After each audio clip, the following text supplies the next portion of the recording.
I am Bassam Sakit, an economist by training and in practice. I have worked for the government for the past 40 years or more, a little, as an economist and as Minister of Trade and Industry, Minister of Agriculture, Communication, Transport, and a regulator, which is forcing the law in the market, which is the capital market, enforcing it actually. And lately I was really a senator at the Upper House of Jordan.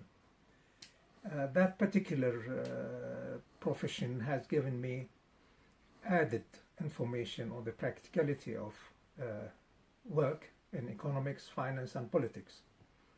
If I want to really answer what identity I do have at this moment, is it more as an Arab or a Jordanian? Actually, it is an Arab and Jordanian, or an Arab from Jordan. Why is it that particular naming I'm attached to? Actually, Jordan is related to the Holy River of Jordan, where baptism was by Jesus Christ.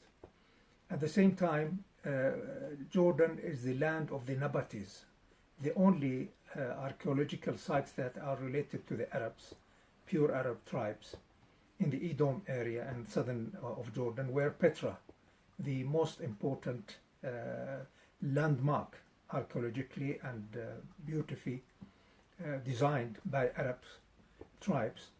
That was the late, let's say the late centuries of the BC, where those tribes, the Arab Nabatis, inhabited that particular region of Jordan and produced the carved, beautiful, rosy city of Petra, well known in UNESCO all over the world. They flourished there as a communication, traders, in hydraulic, in design, in textiles, in trade, in spices, between north of Arabia, Syria, and south of Arabia. So that particular region, which is Jordan, I'm associated with and I'm proud of, and gives me pride really to be associated with, in respect of its history, in respect of its archaeological fabric and landmarks. What does, or if one wants to know actually, what did the Arab Spring mean to me? Actually, the word spring has so many meanings. It's a sudden movement, left and right, up and down, of a coil of wire that can really, after compression, comes back to its original position. That was named after the movements, the upheavals in the Arab world during the past 7 years. The Arab Spring actually might be called as well beautifully to the spring of a nation where everything is flourishing and young. I take it from the point of view of politics and the eventuality and the practicality of the situation. It means for me bad memories actually, and still, and hope at the same time. Bad memories, that upheavals, the blood, wars, conflicts along sides and lines of religion, ethnic groups, terrorism, the misuse of words of Islam, our culture for the Arabs as well as the Muslims as well as the Christians in the region. So this word Arab Spring gives us a point for revision. It's a moment in history actually, where everybody, and particularly the elite in the Arab world, should rethink that the Arab Spring should really be a moment in history that reform ought to really be considered seriously and immediately. So that's what the Arab Spring mean for me. Actually, it springs from the injustices, the bad governance in the region, lack of the enforcement of rule of law, the rule by dictators. And it reminds me, and as you know very well indeed, as young people and scholars and workers, that reflects to me the past. And history brings us the notion of Sykes-Picot's 1915, 1916, 1918 collaboration and collusion between France and Britain on the region, whereby they divided their influence in the region. So the idea today is emanating from old past areas and times and deeds. We are looking forward to go beyond this particular area and particular time of the Arab Spring to a better one. So we hope this, from the ashes of ruins in archaeology, ruins in relations between countries and regions, to a better understanding of ourselves. If one wants to know what we think as a country, and or have we gained anything from this, of course we gained from the ashes of the Arab Spring that we have to reform inside the countries along lines different than the existing ones, which was created by the havoc of instability and terrorism in the region and the distorted image of Islam and religion, into a new area whereby we look at the commonalities, the common grounds, not the trivials of differences between the occupants and the people of the region. As you know, the region has Muslims, has Christians, have Jewish minorities in the region here, in Egypt, in Iraq and others, people in Iraq, Yazidis, Turks, Kurds. All those people should really think seriously as a result of the spring, Arab Spring. So we haven't gained actually, except for the moment so far, what we are hoping for. What we are hoping for is stability, enforcement of the rule of law, equality, and the elimination of inequality between poor and rich. As you know, development in the past decades was disoriented towards the rich away from the poor. There were some sort of exploitation in one way or another by capital. And capital has sometimes no heart. We're looking for development where any development should really have a heart on the underprivileged and underdog of societies. What we gained actually, that the need and the thirst for reform is very important.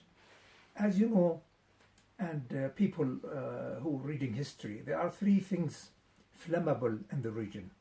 That is oil, we have land, and we have religion.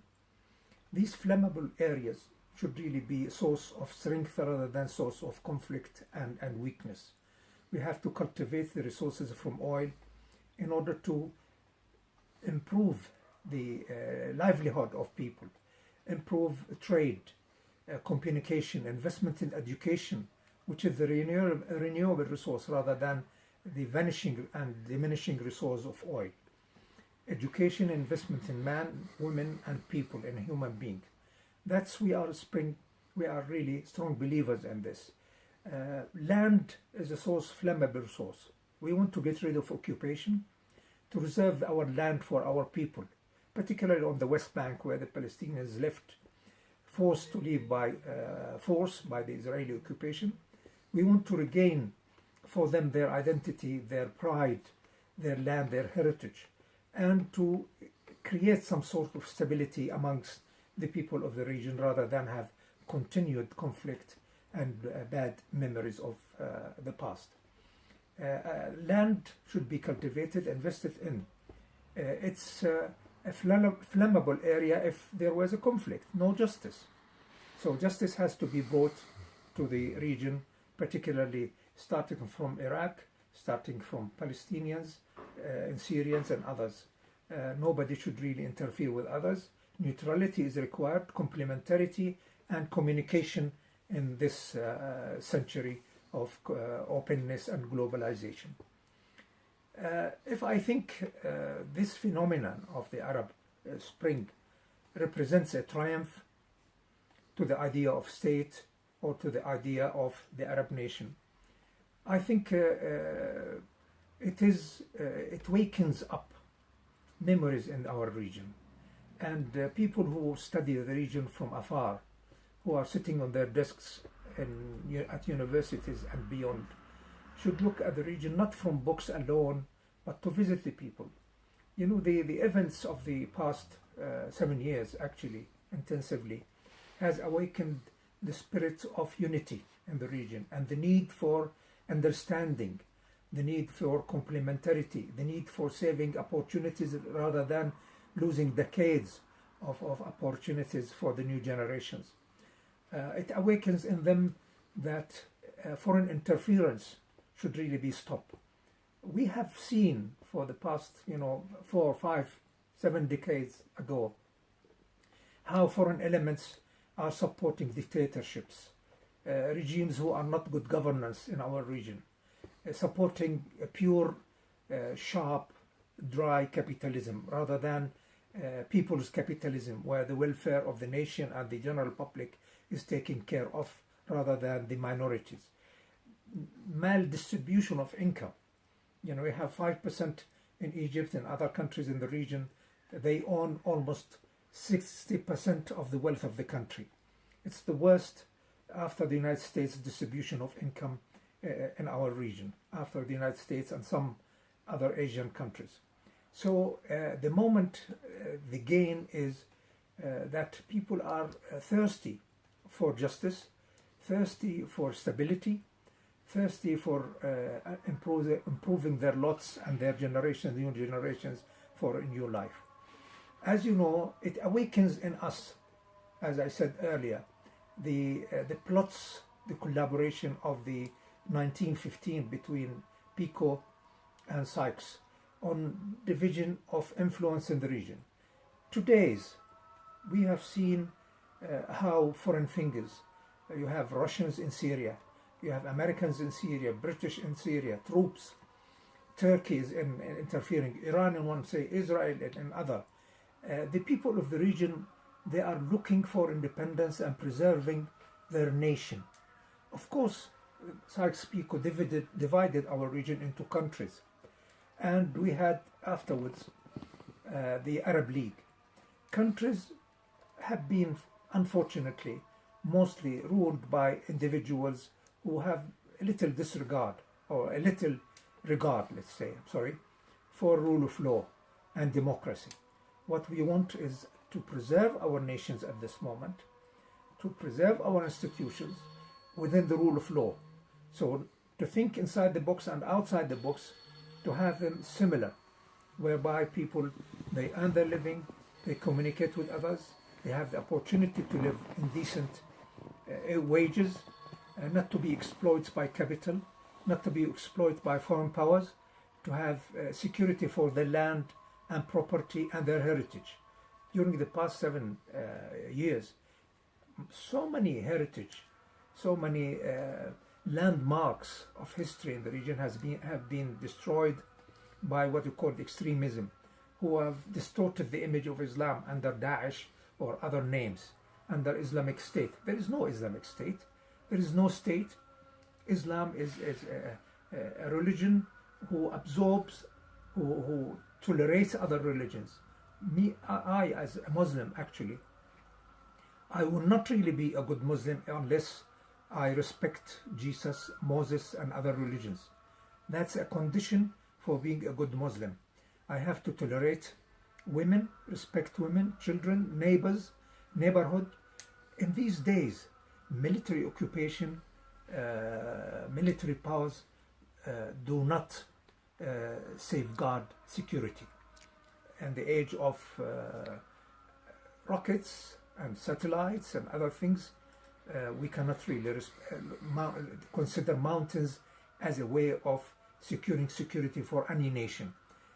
Security for nations is coming from good neighborhood, good attitudes, democracy, and respect of the rule of law.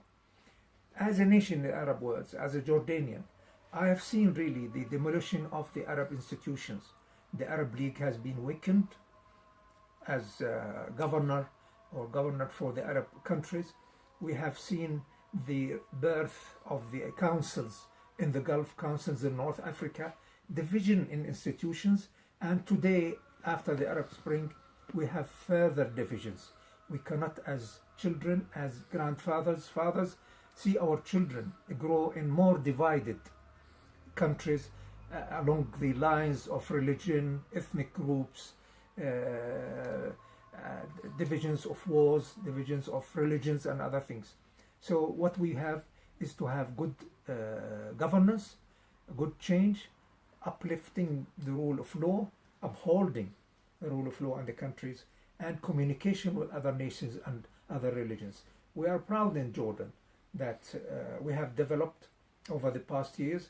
We have not really been intoxicated by our achievements, whereby we have almost 60,000 for a country, 60,000 doctors registered at the commissions in Jordan, more than 100,000 engineers registered as well.